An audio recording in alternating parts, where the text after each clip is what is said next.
Okay, so this next ergogenic aid we're going to look at seems pretty straightforward. It's oxygen breathing, or sometimes 100% oxygen breathing. And it is literally what it sounds like, where we are breathing in increased percentages of oxygen in the air. Now, you can already imagine, and based on what we've talked about in class, how this would work. If you can increase the partial pressure of oxygen in the air, if you recall, that's roughly 20.9% of air of oxygen in the air.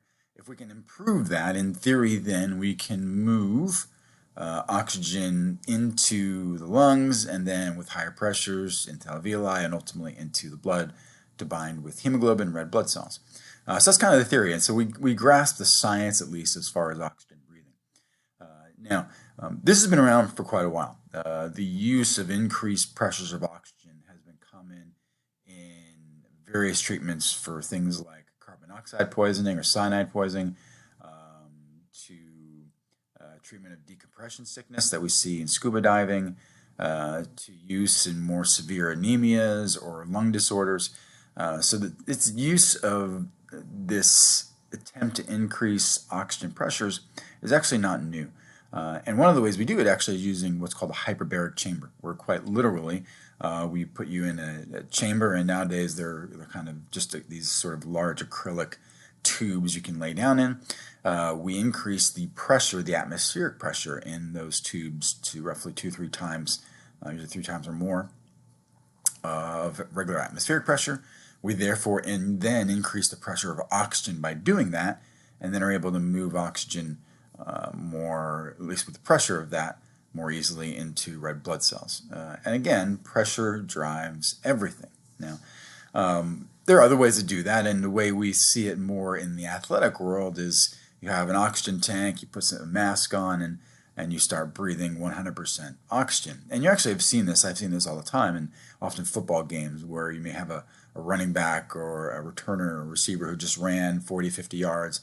They get on the sideline, sit on the bench, and quick start breathing oxygen. Now, because of your understanding of it and understanding the physiology, you can also probably imagine that this is something that would be more helpful in more aerobic activities. Because again, hey, oxygen, aerobic, that would make sense. So already you can kind of imagine, well, gosh, I don't know if taking in oxygen after you do an activity would really improve anything. And there's not great evidence it does. There is some evidence, there's been some studies out there that supplemental oxygen like this may improve recovery to some extent.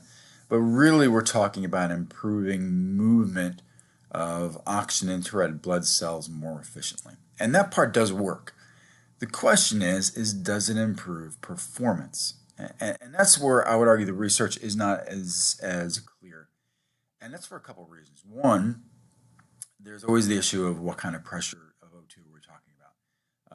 And higher pressures you likely will see more success with. Two, and really the bigger issue is this. Red blood cells are already 97% for most of us, sometimes 98, 99%, saturated with oxygen. You can't improve that much. Even if I have you breathe 100% oxygen, we're not going to get hemoglobin saturated with oxygen past 100%. So even if I have you breathe 100% oxygen, hemoglobin can only store so much oxygen to red blood cells. So already there are severe limits in normal people to this improving performance. Now, having said that, there is plenty of evidence that this is helpful in individuals who are not normal.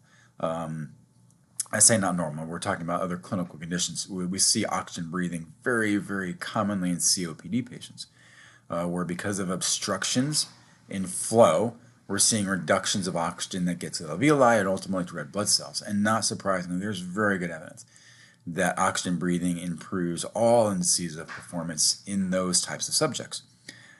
Regular athletes, that's a tough one. And on top of that, this just isn't practical.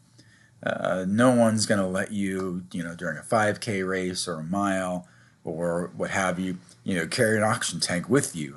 So the idea is, we get the physiology of the idea. The practicality of this working is definitely a little more suspect.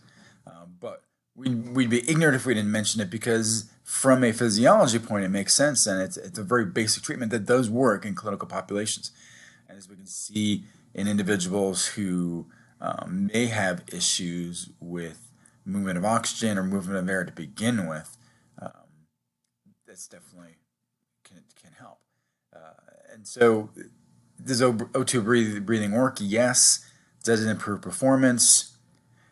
Perhaps, though its effect is always going to be limited in normal individuals. So that's oxygen breathing. We'll see you in the next video.